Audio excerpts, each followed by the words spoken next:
So in this video, we are going to talk about executors.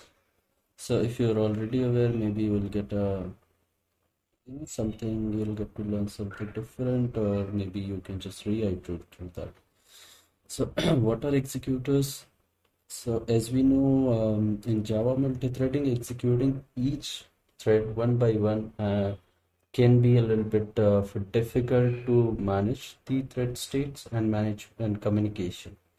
So, in case of large enterprise applications, you get stuck around such issues wherein you're not able to manage the states of multiple running threads in your application, and which may cause a lot of issues like memory issues, performance issues, and even if the management of threads are not good, in that case the application might crash at some point.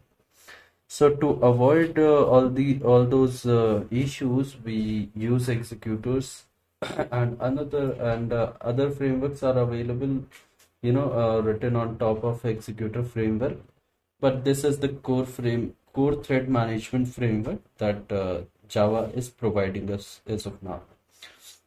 So, an executor is a thread management library which is available in JDK itself, which help us to, run multiple threads simultaneously without being without being worried about the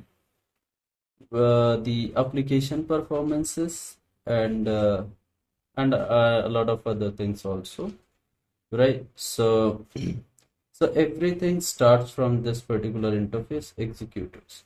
So it provides a method called execute, which takes a command and runnable command. Runnable is nothing but a thread implementation of run method, right? So will provide the instance of our runnable subclass, or will pass the work as lambda, right? And then it will execute this particular thread based on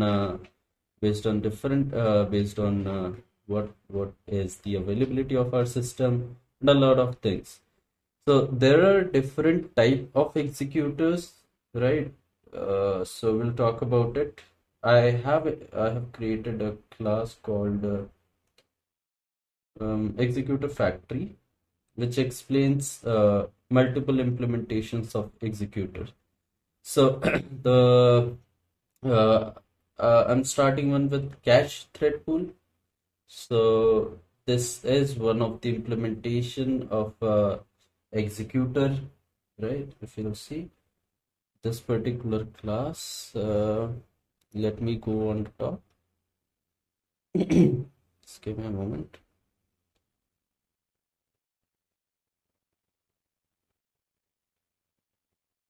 All right, you can see thread pool executors, extends abstract executors service, extends executor service, which extends eventually executor.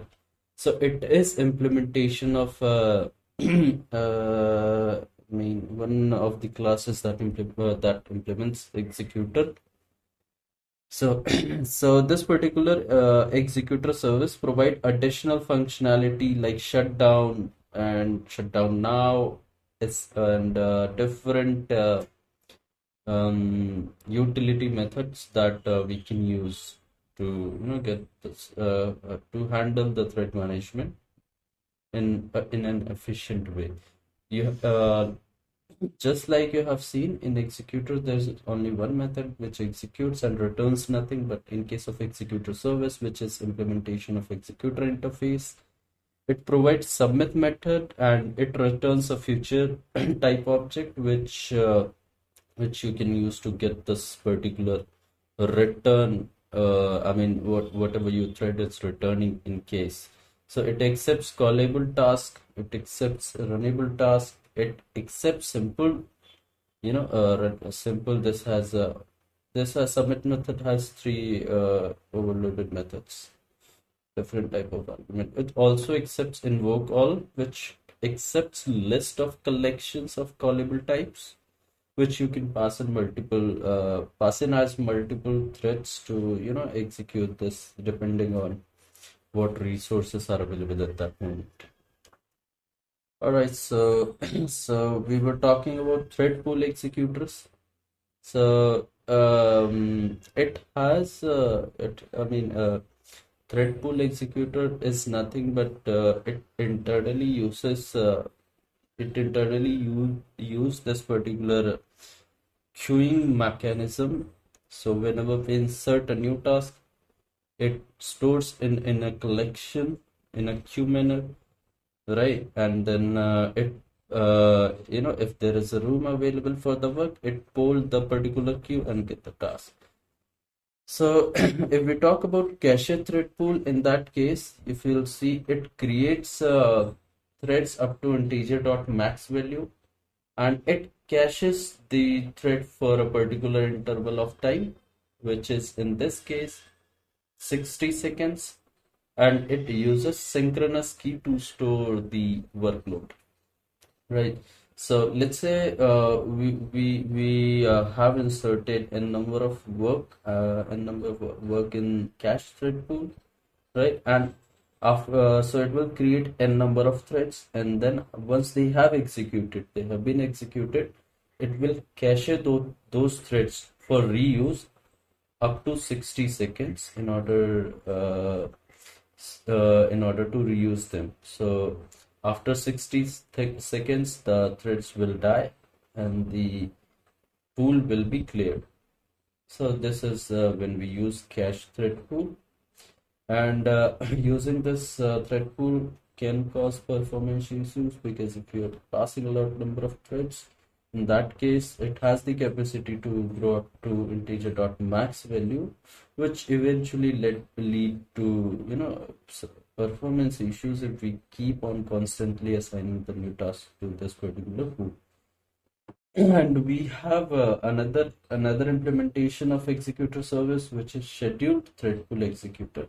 So scheduled thread pool executor is an implementation which provides us facility to execute the particular task after a certain delay or after a certain interval of time, right? So let's say like just like cron jobs uses this scheduled thread pool internally to execute tasks periodically.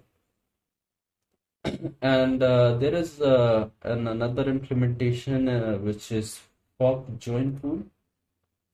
So this fork join is based on the concept of fork and join. So whenever we assign a heavy workload to this, it fork the task first, split it, meaning splitting the task in two parts, and then it executes them one by one, and finally it returns the combined result of the execution. So fork join is based on fork and join concepts, which splits the task and then executes them separately in order to achieve better performance. So we can also, it has a overloaded constructor, which asks us for this parallelism parameter, which is like how many threads you want to run parallel if possible. So you can pass in the values. And last but not the least, we have fixed thread pool. So depending on what number of threads you want to keep in pool, you can always pass this. You can always use this executor service of type fixed thread pool to use to once you pass the number of thread, it will create the pool of whatever we have passed in, let's say 2 threads, and it will execute only 2 threads at a time. And if there is a there is more work for that, it will queue them, and once it is available to take further calls, it will only execute 2 threads at a time. All right. So let's go ahead and see this in action. I'll paste a little bit of code snippet here.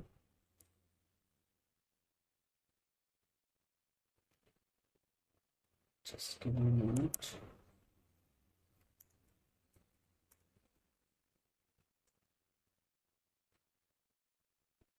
Just allow me a moment to find the quick snippet.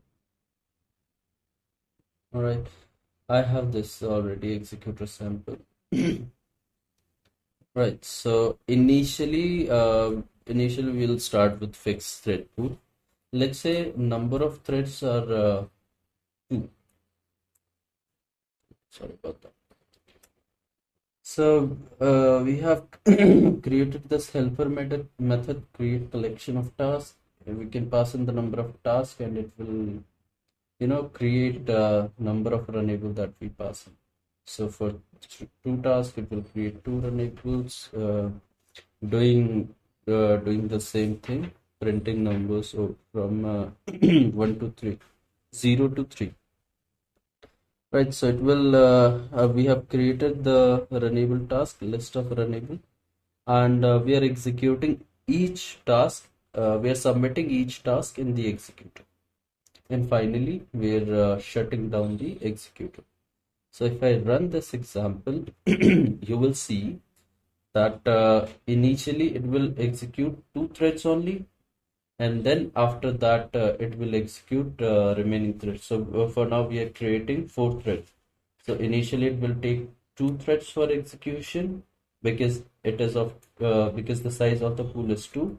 Then it will pick another two threads. So you can see executing task name. This is randomly generated task name, and this, this is the value of I. So let me just correct this in order to this properly. Task name, executing task. All right. I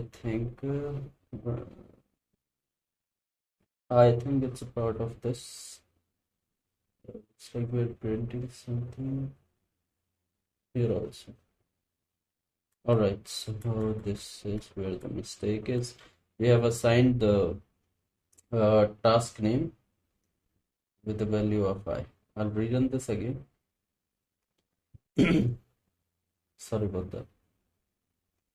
So you can see executing task name with value 0, task, this is the first task, this is second task, value 0, again the first task, the second task, first task, second task, first task, and second task.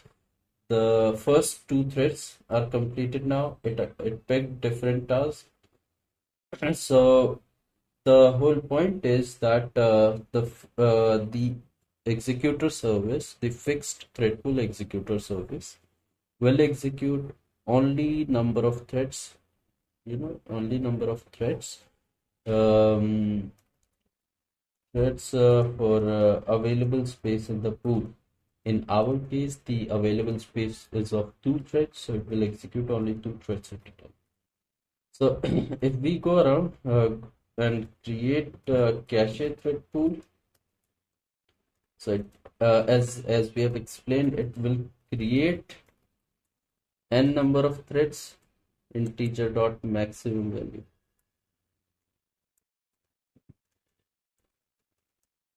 Max value, number of threads, and it will keep on creating until unless it has the workload. And once it has finished the execution, it will cache the thread. Second. Right. Or sorry, I might be wrong also. Let me just quickly check this out. 60 seconds. Sorry about that. So it will cache the threads for 60 seconds. 60 seconds. We can always go around and override this default behavior by creating our own. Instead of referencing this from executors, we can always reference this using this new operator and providing the values that we want it to use. So in let's say I'm creating 1,000 number of threads. It will keep on creating the threads. It will accept all the threads and it will execute this one also. It will take a little bit time. You can see.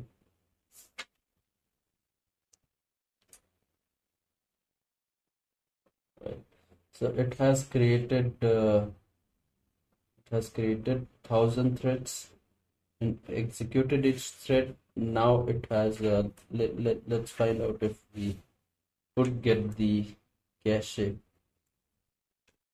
uh, size. Do we get the size?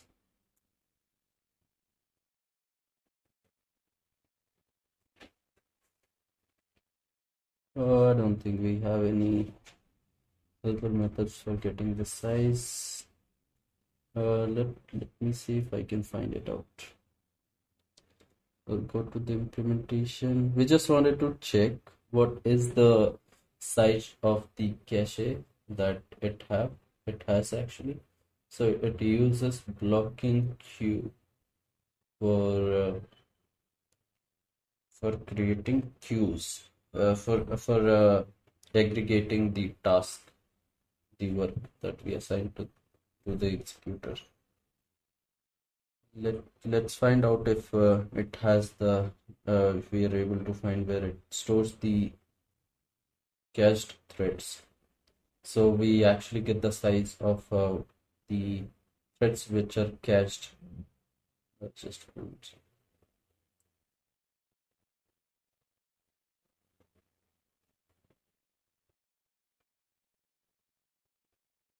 this is work queue. All right, but that's another topic to discuss it out. To discuss this in a separate video. Will take some time actually. Please comment it out if you're interested in getting in depth of each executor. So I'll upload the video specific to each one. So this was about cache thread pool. It will cache the threads up to 60 seconds, and if we assign task further, it will reuse the same threads and again cache those threads for 60 seconds. If it has been waiting for 60 seconds, the thread will be cleared from the pool and it will again create new threads.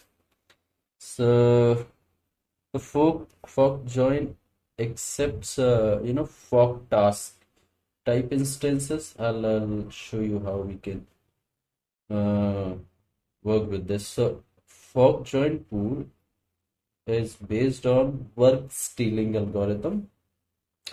Work stealing algorithm, whenever a work stealing algorithm is like we have collection of tasks and the available workers in the pool will pull the task from the pool and process them, and then it will combine the results of those tasks and it will eventually return us the expected output.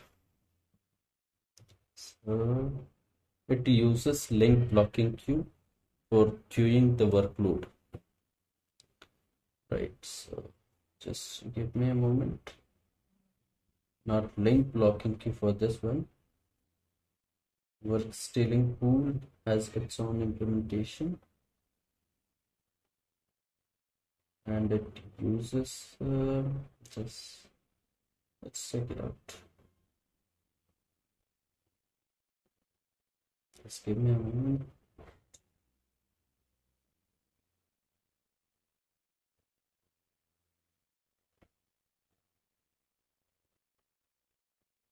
So the comments are pretty much specific to specific about the implementation of overview. So you can see work queues, most of the operation occur within work stealing queues. They have created their own implementation of work queues. So these are special form of DQ that supports only three possible operations: push, pop, and pull, which also known as steal. right? So they internally use a special form of DQ, which has only three methods. So, so I'll just go ahead and reference this one. I might not be able to cover this fork join pool in this video, but I'll show you this in another video. Because this accepts a different kind of workload.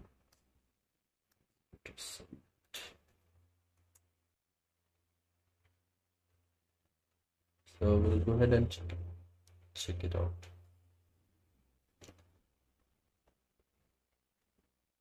It accepts the fork join task actually. Just give me. I'll create the fork join pool.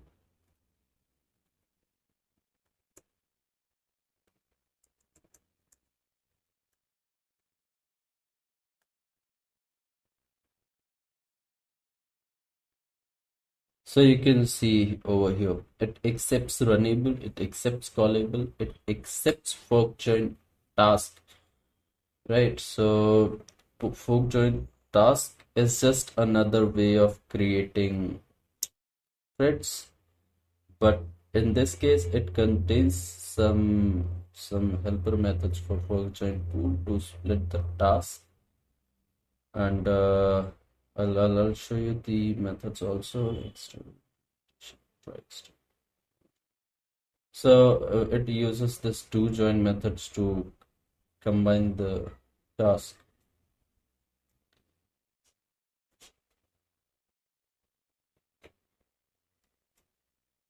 We'll discuss this in detail in another video about fork join pool, right? So for now, we can go ahead and use scheduled thread pool executor. Executor service. I'll reference this by scheduled thread pool executor. Let's see what arguments it accepts.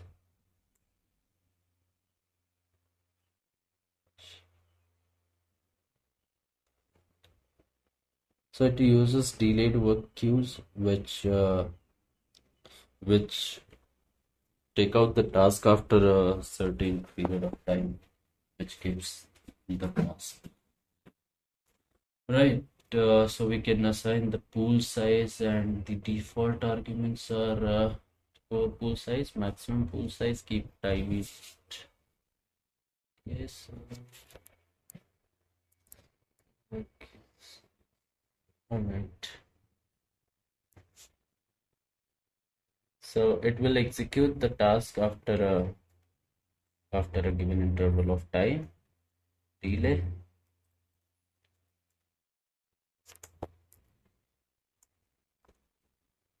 Say core pool size is 10 threads, 12 threads, and we're passing in 10 threads.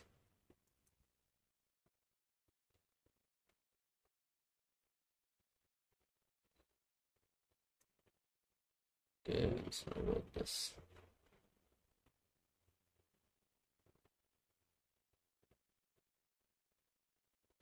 So far it's pretty similar to that one, but I'll show you how we can achieve the delay.